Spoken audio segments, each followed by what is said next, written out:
Welcome, welcome, welcome to Biz Dev Live. My name is Cameron Toth, and I am bringing you today Elisha Tropper. We're going to be talking about making deals. We're going to be talking about the fact that success is a marathon, not a sprint. If you want to get where you want to go in life and you want to have that long-term success, you want to get to a place where you have less worry on a daily basis and more opportunities coming your way. You're setting yourself up for success all the time. What are you doing daily to get to that place? Elisha has an amazing story that he's going to share with you. I'm looking forward to it. This is the day for you to take action and move towards your goals step by step. We're going to talk about it. We're having a great story to share with you. We'll be right back after the Biz Dev Live theme. Biz Dev Live, Biz Dev Live, weekdays at 11 Eastern Time, live. Biz Dev Live, Biz Dev Live, weekdays at 11 Eastern Time. Leadership and motivation, empathy and inspiration, Biz Dev Live, Biz Dev Live, business development, not even selling it. Biz D with C, brought to you by Cameron T. Biz D with C, brought to you by Cameron T. This is business development, not even selling it. This is business development, not even selling it. Biz Dev Live, Biz Dev Live. This is business development, not even selling it.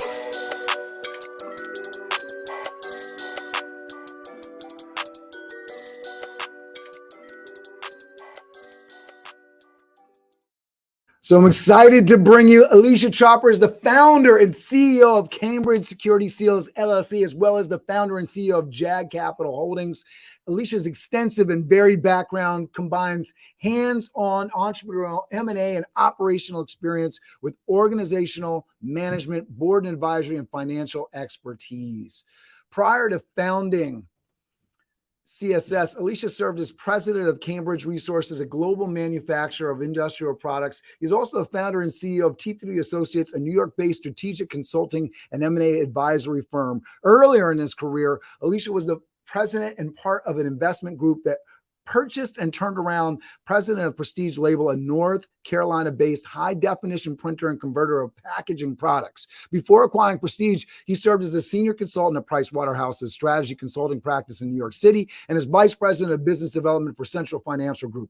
Elisha has served on the board of directors of the Tag and Label Manufacturing Institute, Coda Resources Ltd., as well as on several advisory boards for major companies, including HP's International Digital Products Advisory Council. He is a frequent featured speaker at management forums and business podcasts and has authored dozens of business and management articles that have been published in leading trade and general interest business publications. Elisha has a BA in English literature from Yeshiva University and received his MBA in finance with subconcentrations in venture capital and entrepreneurial management from Columbia's Business School. He continues to guest lecture at leading educational institutions of higher learning, including both Columbia Business School and Yeshiva University's Sim School of Business, as well as colleges and even high schools.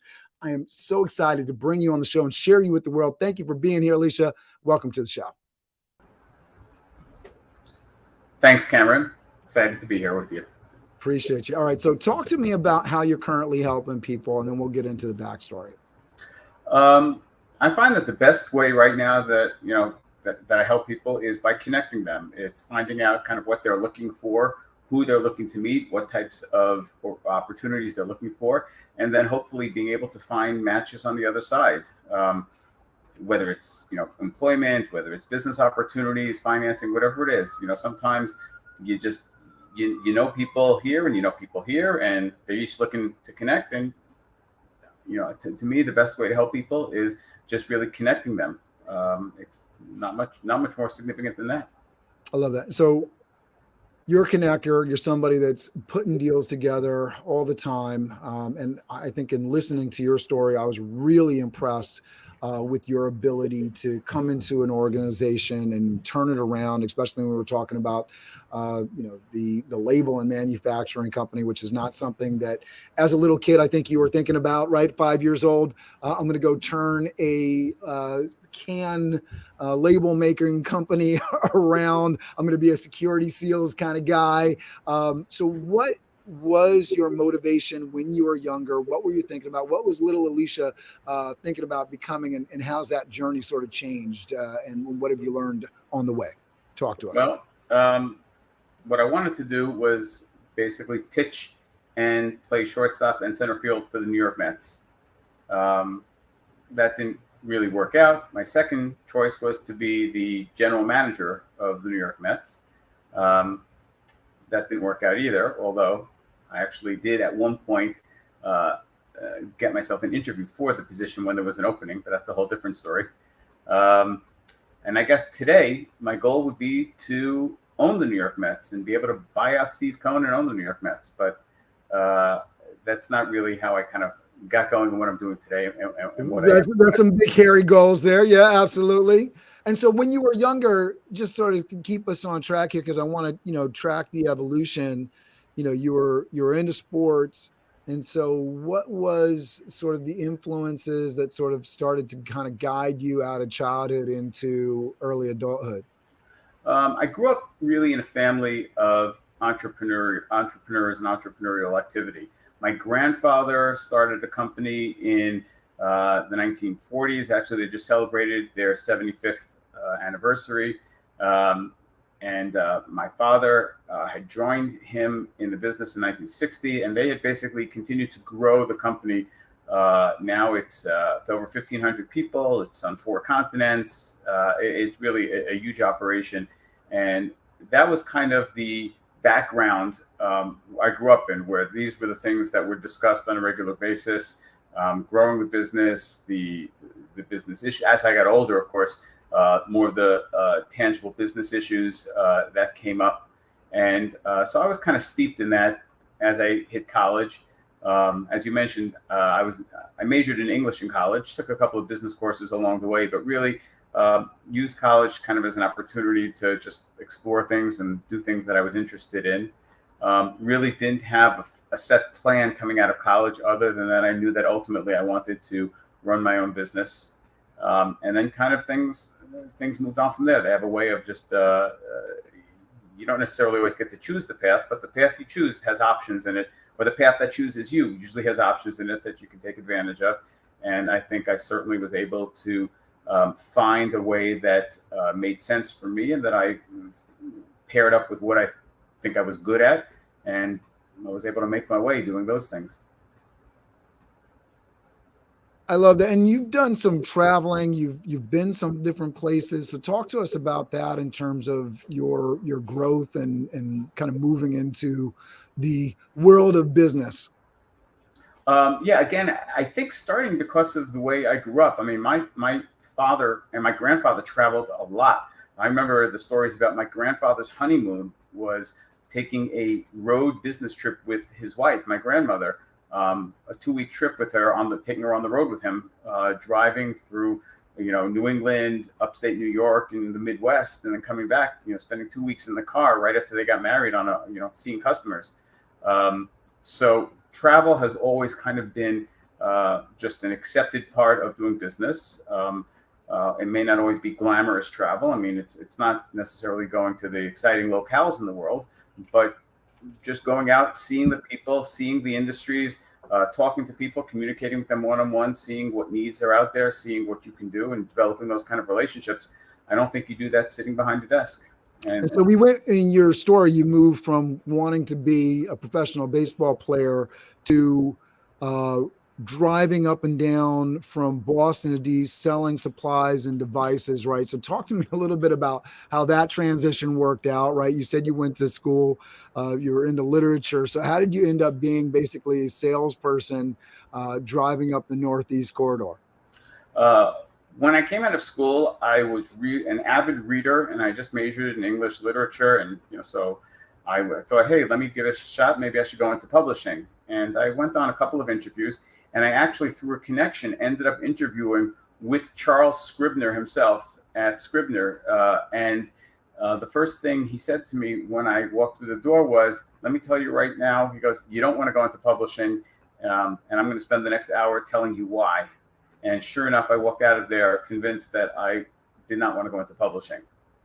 I ended up working really with my family's company, and it was a very interesting time. They were transitioning over from different products, expanding it. I had mentioned to you that my father had really taken the reins of the company. He and my uncle were really expanding to a lot of different areas. And some way or another, I ended up really focused on a territory on the I-95 corridor. And true to the way my family kind of does things, it's you start at the bottom, and but you really have to learn by doing things.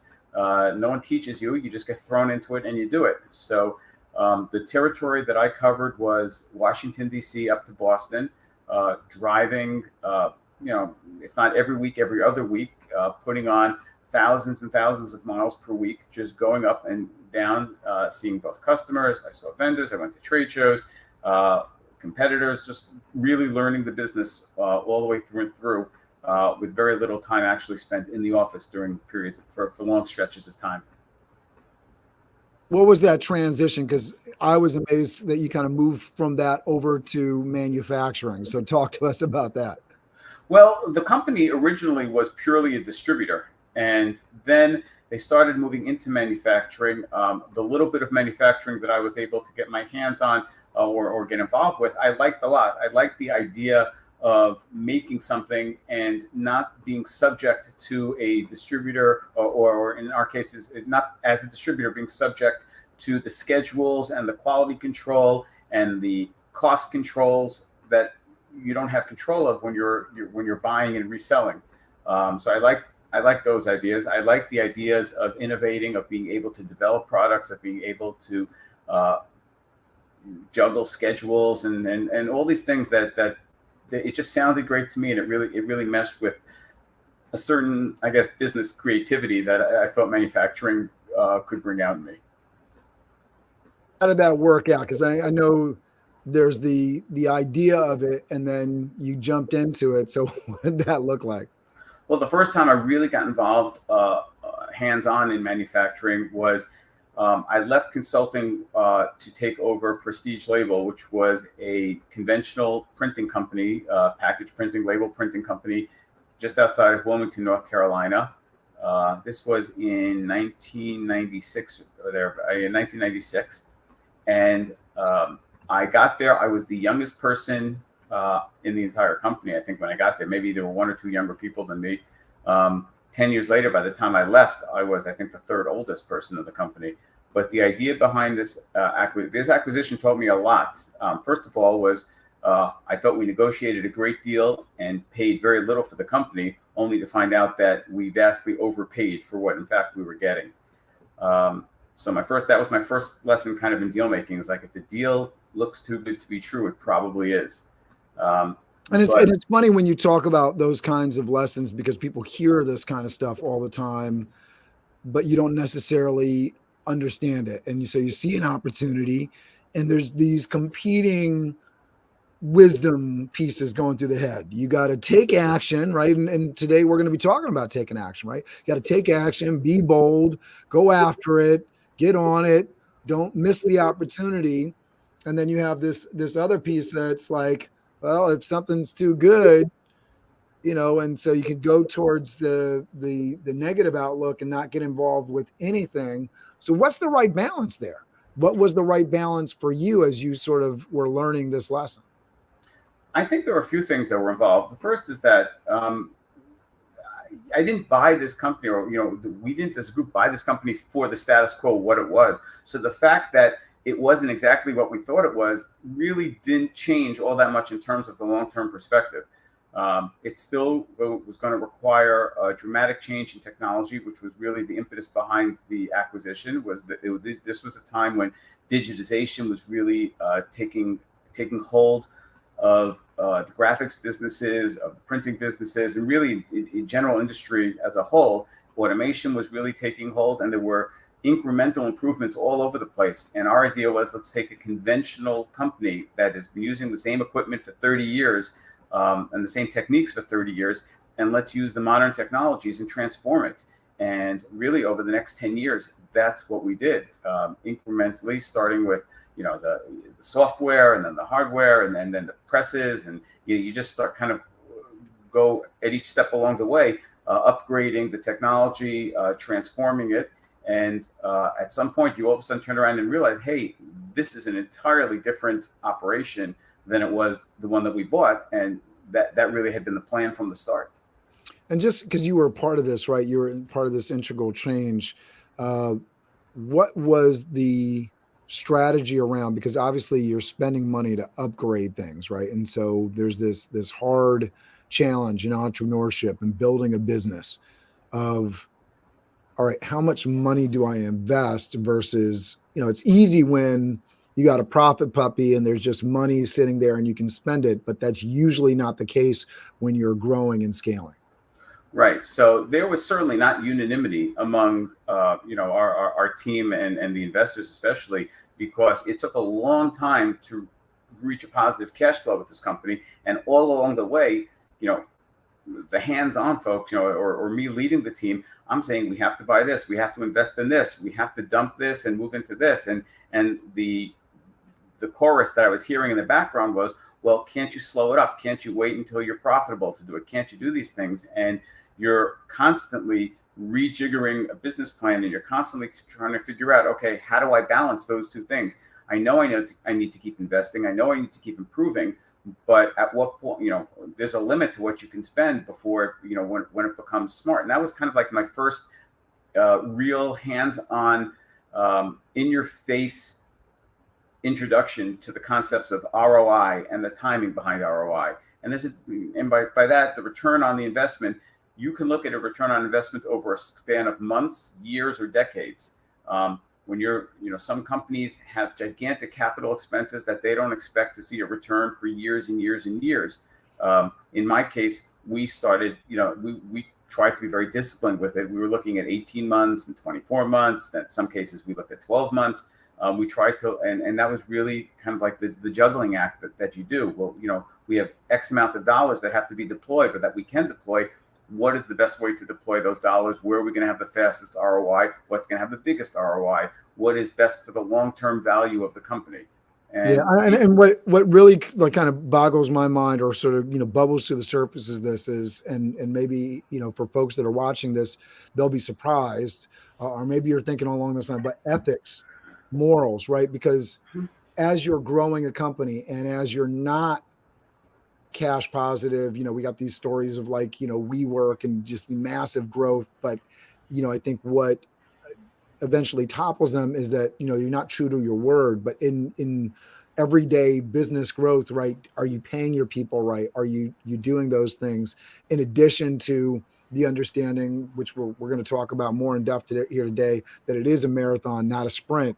And so having that long-term view, but you don't get there without really creating some firm relationships. So how did you have those relationships both with your employees and partners, as well as the people that were providing you capital? Okay, so there are a couple of effects here. The first is that when you're an employer, your first responsibility is to make sure that all of your employees are paid. And if that means that that you don't receive any money, or you don't get paid checks for a while, then that's the cost of being the employer, of being the owner of the business. So that's kind of never been an issue for me. And, the first dollars have always gone towards paying the people who work for you. In terms of satisfying investors or banks or, lenders, whoever it may be, the first thing you always have to do is be really straightforward and straight up on the situation. If they know what you're doing, what your plan is, where the money is, what it's doing, and how you're going to recoup it, and they can see where it's leading to, and they see themselves getting a return on their investment on their loan, you're a lot more likely to get their support behind you rather than have to deal with them in an antagonistic fashion. Most financial entities, whether they're individuals or large banks, or whatever the case may be, ultimately are in this to make money. And you simply have to be very clear with them about what their path to making money is going to be. Sometimes it's a longer path or a more difficult path, but I think that there's a lot of latitude that you get from investors and from banks if there's transparency and honesty. And one of the things I'm very proud of is that there have been very difficult times along the way where it would have been very easy to shut down, declare bankruptcy, abandon a piece of real estate and just let the bank keep it or things like that. And I'm very proud of the fact that in no company that I'm associated with have we ever declared any kind of bankruptcy. Have we ever reneged on a loan to an institution? We may have renegotiated things, we may have refinanced things, and anything like that. But once we reached agreements on certain things, we came through and we were able to fulfill every obligation that we took upon ourselves. I love that. And I think in terms of our conversation, I was really impressed that you did, in addition to the trust building pieces, working well with your partners, taking care of your employees, sacrificing in terms of a potential paycheck or potential immediate, get the stress off your shoulders, bankruptcy, as certain folks out in the public sphere have become very well known for, right? Taking advantage of the legal system to clear themselves of debt and that sort of thing. I thought your story was particularly interesting because, while I don't think labels were like your heart's passion, you did, is this right? You wrote a column for 7 years around the label industry. Is that right? Do I have that right? Yeah, in Label and Arrowwood magazine. I started off with, I was asked to write a couple of articles, especially around the time we were one of the forerunners in the digitization of the industry. So I wrote a couple of articles about that and a couple of other things. And then the editor, who I became very friendly with over the years, a really good guy, beer enthusiast.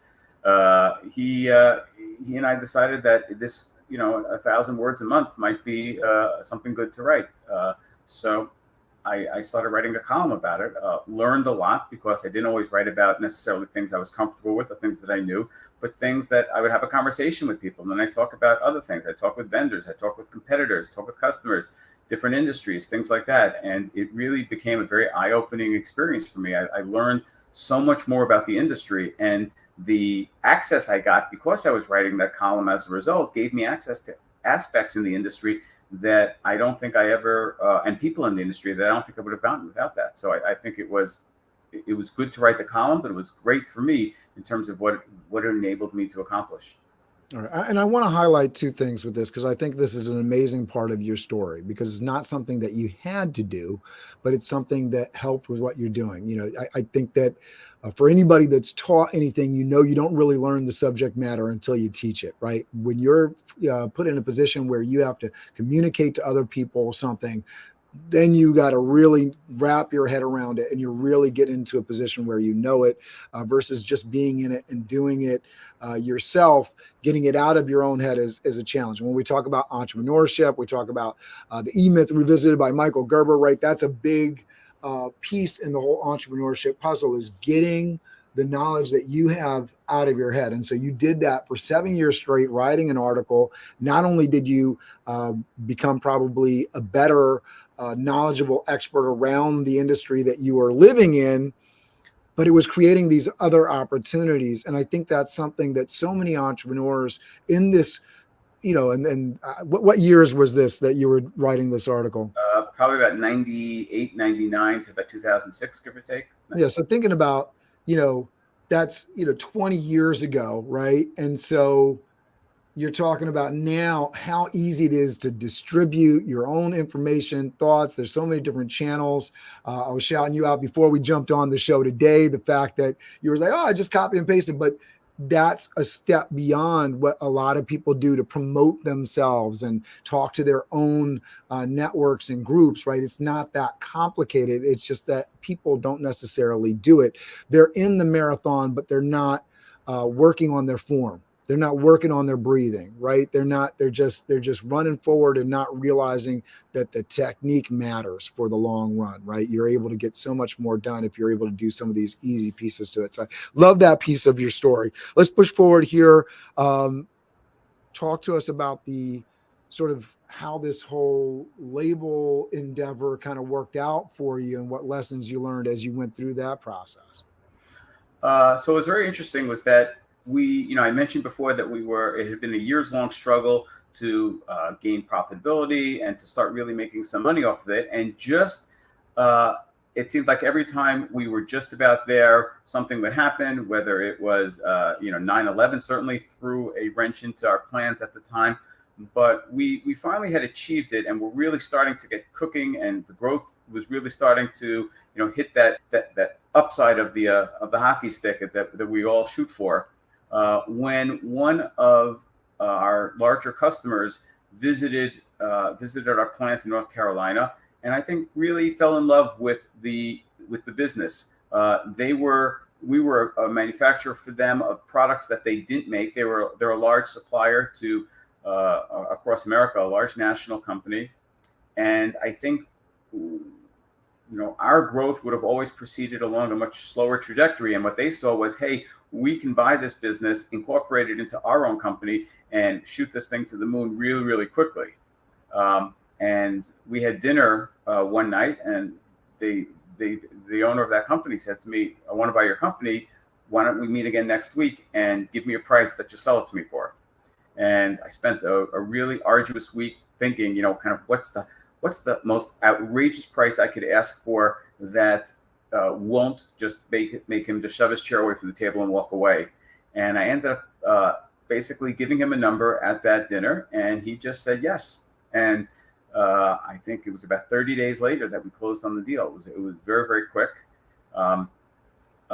In retrospect, looking back, I understand why he didn't really care about the price that he was going to pay. We were a small company with 4 or 5 people selling the product across the whole country. He had maybe 88 or 90 salespeople, and their company was already selling products to just about probably 300 of the Fortune 500 companies. And for them just to take our product and insert it right into their product line made a lot of sense for them. I think probably within 18 months they tripled the volume of the company. So I don't think the lesson I learned is that scale really, really matters, and the valuation is so completely different, the perspective, when you have that kind of scale, that the extra few dollars that he paid me, and he probably did overpay for the company a little bit, given what the market might have demanded for it. But I think that it was irrelevant to them because they made that up in a month as far as the performance of the company ultimately. Wow. And talk to us about the economies of scale. I think this is something that anybody that's in the finance side of the equation, right? And you hold now a capital company that looks at these things. When you're evaluating an opportunity, how are you looking at the potential for these economies of scale? I know that for myself, running a company, trying to take advantage of the economies of scale is a daily focus. And it's not always easy because I'm on a service-based company. So, there's a lot that you need to put behind it. We've seen like epic success from software companies because of their ability to scale and take advantage of economies of scale. But how can the average entrepreneur really benefit from economies of scale? Okay, so I think that economies of scale plays a very different role in different types of industries and different types of functions. For example, on the manufacturing side, you're a manufacturing company, you have certain fixed costs, and those fixed costs have to be covered by your gross profits. Once you have enough volume that the gross profits are covering your fixed costs, then all additional gross profits have no more expenses to them, so they fall straight to the bottom line. So your profitability rises, very disproportionately for the second, for the post break-even money, or if the money after break-even than it does at the beginning. So that's where economies of scale kick in on a manufacturing company. And in every other kind of company, for example, a software company or an app company or something like that, there are development costs. There are a lot of, again, we'll call them fixed costs that are amortized in. And once you get beyond that, the growth beyond that is extraordinarily profitable. And that enables you, because your profits on those incremental sales are so incredibly, profitable or immense compared to what they are, it enables you to spend a lot of money marketing, a lot of money growing, investing in it, because you have a much greater supply of money that you can devote towards growth without having to worry about, major expenses to keep up with that growth. And I think that that's where, the economies of scale really kick in. People say it takes money to make money, and that's really what economies of scale mean. The incremental benefits, once you get above a certain point, are much greater than they are at the lower points. Yeah, it's that foundation, and then basically putting multiples on top of what you're able to do. I mean, if you have a space and you're able to make revenue with that space with one function, and then you're able to, after that expense is already taken care of, right? You've paid that rent. Now you're able to add other things because you have that space, because you have that opportunity, and able to add other things in there that build revenue on top of it. Now you're in an automatically, right? You're right there on a economy of scale. And so whether it's a volume-based business, that's, definitely, what the case is for my staffing company. I would imagine the same is true for manufacturing, that, the more you make, now we have the machines, we have the process, the more we're able to produce, the more we're going to make and generate in revenue. For software, I mean, it just blows my mind, right? Because they can put something together, and then, they have this incredible cost maybe for developing it, but then it's done, right? There's not, they don't have to oil the machine, so to speak, in a lot of different ways, the way that a manufacturer would, or somebody that's processing, training, constantly having to invest back into the team, equipment, et cetera, in the same kind of ways. It's incredible. Talk to me, because we just went through this huge success for you, right? You put the work in, there was a grind, it was a challenge, it was a marathon for you to get there. And so you sell this company, but then we're walking right into about 2008. And so talk to me about the challenges that you faced then, and how you kind of made it through. So I had started an M&A advisory company, a consulting firm, to help other companies, whether they were on the sell side, ready themselves to sell and find and position themselves to get the highest value for the company.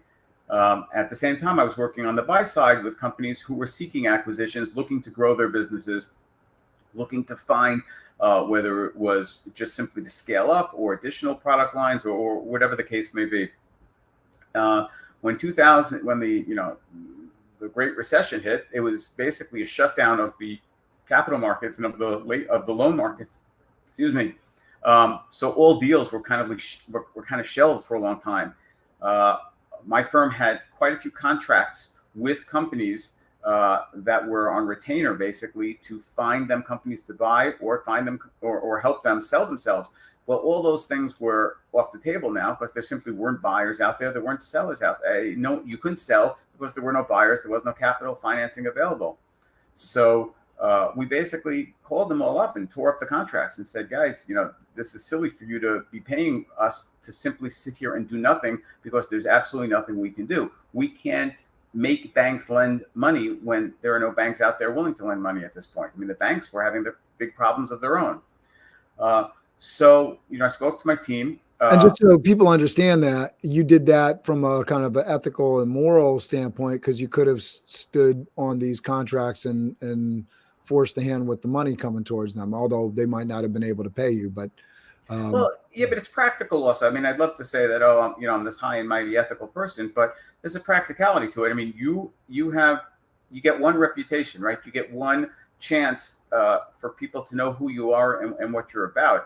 And yes, you could always hold people to contracts, and you can hold them to these things. But if it doesn't make sense, or if there's a legitimate reason why you shouldn't be doing it, people remember that. People remember if you held them to the fire when you didn't need to, or there was an opportunity not to, or whether you basically looked at the situation and said, hey, things have changed. Obviously, let's move on. And I think that I've never regretted doing that. I don't think that that it made sense to. There's something intuitively wrong with simply being paid to do nothing because you have a contract for it, and we would never have signed the contract if we knew what had happened, what was going to be happening. So I don't think that's moral and ethics. I think that's just basic business decency and basic good business practice. Well, I know you've been around long enough to know that not everybody carries that forward. I feel like I experienced that on a weekly or monthly basis with some utility provider, right? So I think there's a lot of folks out there that could definitely benefit from the wisdom of maintaining good relationships and making sure they're doing the right thing by people and providing services that actually make sense for the money that they're charging, right? I think that's a big deal, and I don't think there's any way to underappreciate that, right? I think that's a huge deal. So talk to us. You're going through these challenges, right? You're tearing up contracts that would have fed you and supported you. How did you make it through this? So I ended up moving. We shut down the M&A advisory service, while this was all going on, and I assumed the position at Cambridge Resources, which had been very heavily and negatively affected by the recession. The company was very heavily reliant on the home building industry, which absolutely shut down on a dime. The revenues had probably were halved almost overnight. And I came in to try and help reorganize and re-strategize and set the company on a different path. I spent 3 years there, almost 3 years, brought in a whole new team of people to go alongside the existing team. They had a very, very strong group of people, especially on the sales side of things. There simply wasn't a market to sell to at the time. And we converted a good deal of the company at the time over from a purely industrial, a B2B, to more of a B2C in the form of DIY, do-it-yourself for home builders. The same products that they were selling to home building distributors, home building suppliers, and sold it directly under multiple brand names through large retailers. And that was my first exposure into the retail, selling through retail. Hired someone who had a lot of experience doing that, learned a lot. We did get the company turned around very, very well, and it was extraordinarily well positioned when the economy did ultimately rebound. And the company not only made it through that difficult time, but it made it through it came out the other end much, much stronger and better equipped for the next decade as a result of some of the struggles that it went through. And I think that was, it's a very, very strong company today. And I think that, I don't take credit for it. It was strong before I got there. It was strong after I got there. But I like to think that I had a nice impact on really helping them bridge that difficult time. So Think and Grow Rich, right? In terms of the knowledge that book teaches us, it talks about a few, and I can't remember them all off the top of my head, but a few ways of getting knowledge, right? And so you can, I think, go out, get the experience. You can pay for it. You can work for it, a couple of different ways. And I think this is something that definitely in my upbringing that I didn't take enough advantage of, in terms of seeking out mentorship and knowledge from people that were already savvy. I mean, that just stands out to me. If you don't have the knowledge, if you don't have all the answers, go get it. And whether that's education, whether that's a consultant, whether that's somebody that's been in the industry before that you can hire to be on your team, right? You're bringing those resources to bear. It's the smart thing to do. It's the way to speedily get where you need to go, depending on your resources available to you, right? Bring that knowledge in and invest in yourself and your company, bring it in the door so that you can move forward.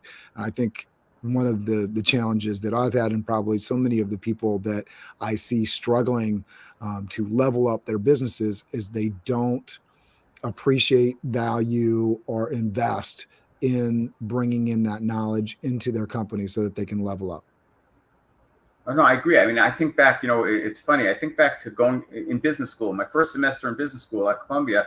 I had been involved in sales and marketing. I had been involved in, maybe some business development and product development. I had not been I had no exposure to finance and the world of finance. And Columbia is a school that's very heavily focused on finance.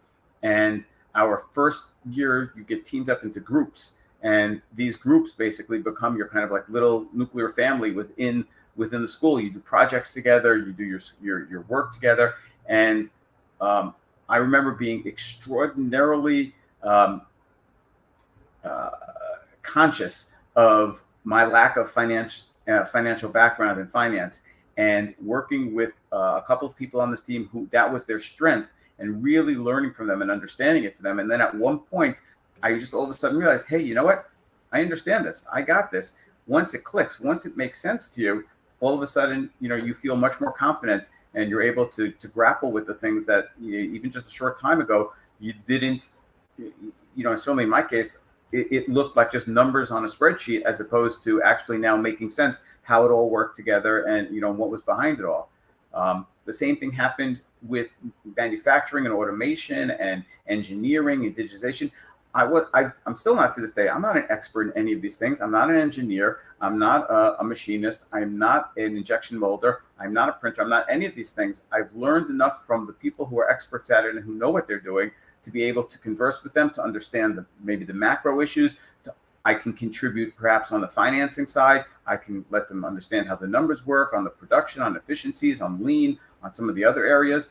But there are very few people out there who can walk into a room, sit down, and understand every single concept that's going to be discussed from every perspective, from every angle, and be the smartest guy in the room for every subject. Maybe Elon Musk does that. I don't know. Most of us don't do that. No, I think, somebody like Elon Musk, you don't build what he's built across several different companies without taking advantage of the amazing knowledge available to all the people that make these companies work, right? And no matter how smart you are, I think you're only as smart as your ability to get out of your people's way. I mean, to a certain degree, right? You need to be able to provide leadership, provide motivation, certainly provide some sort of moral authority, which I think Elon these days is having a little bit of a challenge with, but making sure that you're part of the glue that's holding it all together. And what you talked about was taking action around that, which I think is a perfect lead into some of our takeaways that we have today. So the first one we have here is this take action piece, right? Don't sit back and let others determine your fate. Don't ever give up decision-making power and let others make decisions that affect you. And I think it's really striking in your story because you were stepping into a lot of places that, and when we talk about M&A and we talk about, really just, helming enterprises, purchasing other businesses and taking on those challenges, right? This is key, right? You're not sitting back and saying, I can't do it. I can't figure it out. You're taking action. You're bringing that knowledge in the door. In so many places, right? You need to take that decisive action. Talk to us about that. No, yeah, but I think it's even more fundamental than that. I think so many people dilute, and I love the term dilute, but so many people dilute their own power. They dilute their authority, either out of lack of confidence or lack of caring, when that's the one thing you have going for you. I mean, the example I use is if someone says to you, hey, where would you like to go for lunch? And you say, oh, I don't care, choose any place you want. And then they choose, some Indian place that gets you sick for the next 4 hours afterwards, because you don't handle Indian food well. Well, you had the choice. They asked you where you wanted to go. You said, you can choose. To me, if you're asked and you have the opportunity to do it, choose what you want. And that's in business also. I find that a lot of people are so either insecure or worried about what other people are going to think, or not confident, whatever it is. If you have the power to decide something, if you have the power to do something, if it's in your control, and that's almost a better word than power. If it's within your control, don't give up the control. Why leave it to random? Why say, oh, whichever way it falls, I'm good with that? Why? If that's your attitude, pick which way you want it to fall and choose that. And I think that across every spectrum of life, especially in business, has major ramifications. And I think that in a lot of ways distinguishes the people who really are successful from the people who aren't. Success doesn't happen to you. You have to go out and get confident making decisions. You're going to make wrong ones, you're going to make right ones, but you have to have enough internal fortitude to say, hey, you're asking me, okay, here's what I would do, here's what I'll do, or this is my decision. I'm not going to offshore this decision, or I'm not going to outsource this decision to someone else. It's up to me. I'm deciding it. I'll live with the consequences, but at least I know that I've made the decision. What do you say to the people pleasers out there, the people that have that gene that, they don't want to be looked at or considered the hothead? They want to be pleasing to the people they're meeting. Again, this takes like some different sort of, we get different messages from society, male, female, wherever you lie. There's some differing points on who's taking charge and when is it good to do that. So, I hear what you're saying, but what do you say to those people that are like, really, I want to do what you want to do? I mean, you can be like that, and you can build your life like that, and you can build your professional existence like that, but you're never going to be the person. You're never going to be the one in charge, because if you're always deferential, no one's going to trust you with great responsibility, because what they're basically, why would anyone give you responsibility if the way you act with that responsibility is to be deferential to people who weren't given that responsibility? So I think that you kind of have to, in some cases, yes, people growing up are taught to be nice and to be affable and to be accommodating and things like that. And in certain areas, maybe that's more important. Having never been accused of being a people pleaser in my life, I couldn't speak to that. But I do think that there are people who a light bulb goes on over their head and said, hey, wait a minute, you know what? I'm the one who needs to be pleased. You please me. Stop. I don't have to just automatically think about pleasing you. And I think that I don't think that's a male-female thing. I think that's a personality thing where people just have to, cross that Rubicon and say, hey, you know what? This is my responsibility. This is my decision. I'm not going to defer. And I think this brings us into, I'm going to skip over and I'll come back to the importance of resilience, but we have learned to trust yourself, right? And I think that's a big part of it. I think that plays into it, right? That you know more than you think you know. I run into it with parties and events all the time. I'll have people asking me, well, what should I provide for the bar? Now, and I've done it within my business as well. I've disregarded my own knowledge. And I think that when we really document and appreciate our own knowledge and get it out of our head and onto paper and work with our team, it puts you in such a better place. But in event planning, I get this all the time, right? They're throwing a party for friends, maybe even business colleagues, right? That sort of thing. What should I put on the bar? And I'm always of the advice that, well, what do you like to drink? Because you're sitting there trying to please other people, but then you're buying stuff that in the end you may not want to have. So it becomes a waste. Whereas meanwhile, people are coming to your place. They want to know what you like. They want to see your personality. So that's what you should do. You should display your personality and what your preferences are so people can get to know you. It's your party. And I think that's really great advice for anybody throwing a party or building a business, right? Learning to trust yourself and what your knowledge is, and that the fact that what you do is special and people want to get to know that. So talk to me about this learn to trust yourself takeaway here. All right. So, it's like the Robert Frost poem, right? Two roads diverged in the wood, and I took the one less traveled by, and that has made all the difference. He doesn't say it's made all the difference, but he doesn't say it was better or it was worse. He just says it was different. It was I took my road and it was different. And I think people have to understand that once you go down a road, assuming that there's no way back, once you go down the road, it is what it is. And just about every decision that you go down is going to have a lot of other decisions along the way. And anytime you commit to something, you have to make a decision. You're committing one way or the other. There's no guarantee that either one is better. They're different. And I think sometimes we get hung up and we get paralyzed by this. I can't make a decision because I don't know enough about I'm not sure. I'm not confident. I don't have 100% certainty in this over this. And I think that one of the things that you have to get comfortable in order to trust yourself is with uncertainty, is with knowing that, hey, there is no right or wrong. This isn't binary. Okay. There are a million possibilities out there. I'm going to choose this one. I don't know if it's the best one. In fact, it probably isn't the best one, but I can make it the best one. If I go down there and I commit to it and I do other things, I'll have 100 other chances to make it better. But you have to choose one, because, not choosing or letting someone else choose is worse than choosing one and then having maybe to work a little harder in order to make it work. And I think we see this play out all the time, whether you're on the end receiving it or you're in your company.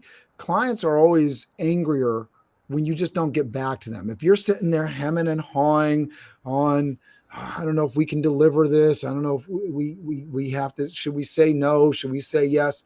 Make the decision and move forward. You're either going to satisfy the request and do your best to do it, or you feel like you're in a place where you can't. There's a lot of different, again, a lot of in this show, right? There's competing advice on, if you're a company and you're coming up, don't say no to a request. Depending on what you're doing, it may make sense to do that, may not. But the worst thing, I think, from what you're saying, and I think this makes a lot of sense, is the worst thing is the indecision, right? Make the decision and move forward, take action on it. I run into this all the time with event captains in my business. Listen, I'm going to be on the event. I'm going to be leading you. I may not make the best decision, but we don't want to sit there and wait for the world to happen to us. We want to move forward and do and not be in a position where we didn't work and push forward because we didn't know what the right outcome was going to be. And at the same time, if you're working with a team that's going to question your leadership every time without presenting good possibilities, that's probably not a good team member, right? And so get rid of that kind of stuff, because if there's somebody that's forcing you to doubt yourself all the time without actually adding input, that's a good indication you don't have a good team member on board, right? Right. No, and I'm not saying don't do the research or don't get the facts together. But you're never going to have certainty. You can get all the facts together. You can get everything. You're still ultimately, because if it was obvious, if it was 100% one way, that's not a decision. Then that's just we're going that way. Decisions are made when you aren't sure, when you have to decide between two things. I mean, decision means deciding, right? That's what the word is. If you don't have to decide, if the decision's made for you, then you're not. That's not what we're talking about. We're talking about here being confident and having trust in your ability to get the facts together and to know that no matter what I choose, I'll make it work. And that's something that I think that is really, really important for people, especially younger people, to develop as they kind of emerge, with their business personality and their business and their business as their career takes shape. And this leads us into our final takeaway here, because you're going to make bad decisions. You're going to do things that are wrong. And so how do you deal with that? How do you move forward? And you talk about the importance of resilience. Can you talk to me about, I know we've heard a lot of your story. I don't know if you want to share something around something that you've already shared or some other example, but an example of resilience in your life? Yeah, sure. I think that when we started, when I started Cambridge Security Seals, we had a great concept, a great team of people. The product that we were going to manufacture here in the U.S. was, for the most part, being moved overseas. And I was very confident that we were able to produce a better product domestically and at a lower cost, net lower cost, with greater service than could be provided by overseas providers. And we got into this business and began doing that. And right away, we were sued by the large incumbents who were primarily moving, everything overseas. And this was disrupting their business plan.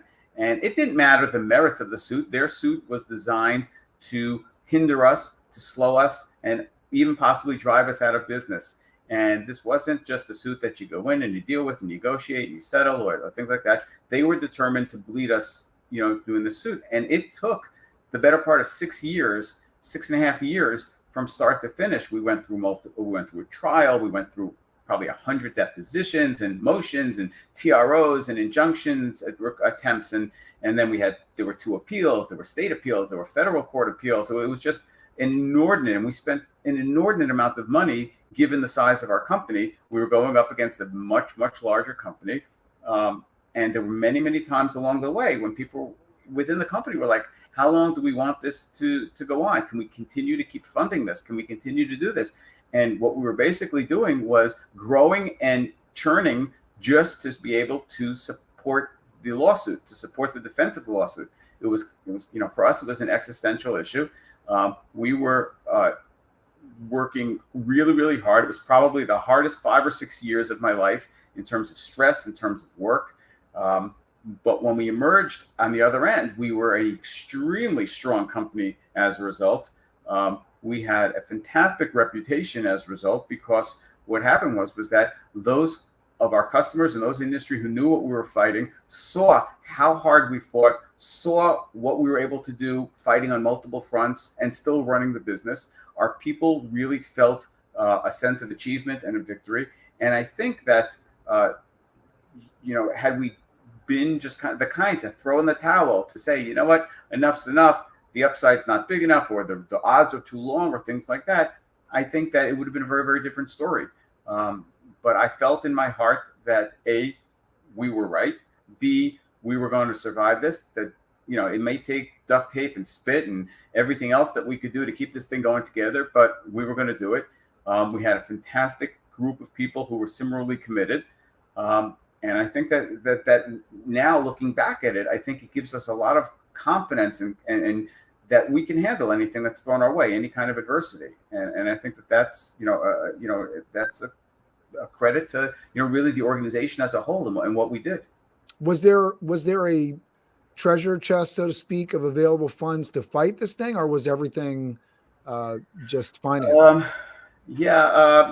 It was quickly exhausted, as far as that goes. No, I was fortunate to be able to find additional avenues to help support us through this time. Some of them, really stood up when they had, it wasn't a smart business decision for them to do it, but they did it. They trusted in me. They trusted in the company. They trusted that things would work out. And that goes back to, that reputation piece, which I think is so important as you're building, right? And making things happen, because there's going to be a time that you have a need. And that's such a big, huge deal. So I appreciate that a lot. Yeah. I mean, look, I probably stretched relationships thin, both family-wise and friend-wise at that point. Luckily, it snapped back, now that things are better, everything's good, but they were very stressful times. But I don't think that's necessary. I mean, that doesn't make me any different than, a lot of other business owners. Well, I don't think, and this is, I think, this is the myth, right? This is the myth of entrepreneurship, that, you're going to get a successful model and it's all going to be cake and cream. And I think that for anybody that's trying to build something substantial, whether it's a local business, a chain, you want to be into politics, because I consider, politicians to be entrepreneurs, a whole nother level of, but you're going to go through tough times. There's going to be a mental fortitude that you have to have. And speaking to the takeaway that it's a marathon and not a sprint, you have to know that there's going to be some challenging times. And I think, one of the things that I try to do with this show, and I appreciate you sharing your experiences, how can we best set ourselves up for the storm that we know is going to come? And so seeing those problems in the crystal ball before they arise, I think people were very caught off guard in 2008 with the financial downturn. I think people were very caught off guard in 2020 with the global pandemic. But I think it's easier and better for people to realize that there's going to be challenges, and knowing that you need to build a war chest, is, even though yours was depleted, just having that to begin with meant you could talk about the fact that you were able to build that up to begin with, right? And those are the things that build trust and financial trust within your business so that you can grow. I find that so important for the long-term growth of any business, is having that financial health. And obviously the relationships that go along with it are incredibly important, because no matter what, you need people, especially as your organization grows larger, to stand up for you. Elisha, thank you so much for doing this. How can people get in touch with you? How can they work with you? Where should people go to connect with you? And I encourage everybody that's watching today, get in the comments, network with each other, and most importantly, network with Elisha, get into his LinkedIn, connect with him. That's the easiest way. LinkedIn is probably the easiest way. I use that, on a daily basis. It's the best way. You get a feel for who I am. I can see who you are, and it serves its purpose as a networking site. I don't use it for a lot of the things that other people do. It's not, a sales generator for me or anything like that. I simply use it as a connector and as a networking site. So I think LinkedIn is probably the best way to get a hold of me. Absolutely. I'm putting it all out. Elisha, thank you so much for doing this. You've been amazing. I love your story. I know that you're a huge advocate for U.S. manufacturing as well. So I encourage people, if you're passionate about manufacturing in the U.S., talk to Elisha. He can talk to you about how to get more involved with that cause. Are there any other pieces that people should be aware of in reaching out with you? No, I like to be able, I take a lot of pleasure in being able to connect people, whether it's to opportunities or just to each other. It's not something that, it's not my business. I just enjoy doing it. It makes me feel productive on a whole different level than my own business. So if there are, I tell everyone who's connected to me, feel free to look through my connections. If there's anyone there that you want to meet, that you want an introduction to, whether I know them personally, whether I only know them through LinkedIn, either way, I'm happy to make the introduction and to get a conversation started, hopefully between the two, those two. And, it's been remarkably successful. I think a lot of people have benefited from that. So, I take a lot of pride and pleasure in that.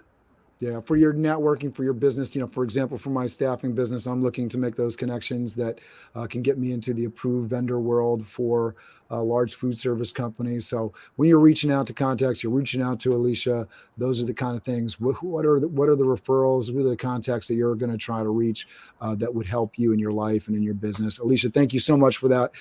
Great content today. I will see everybody next week. Looking forward to spending more time with you. Thanks for getting into the comments today. Yolanda, Nancy, Evan, thanks everybody for showing up. Have an amazing week. Elisha, thank you. And I will play us off with the Biz Dev Live theme.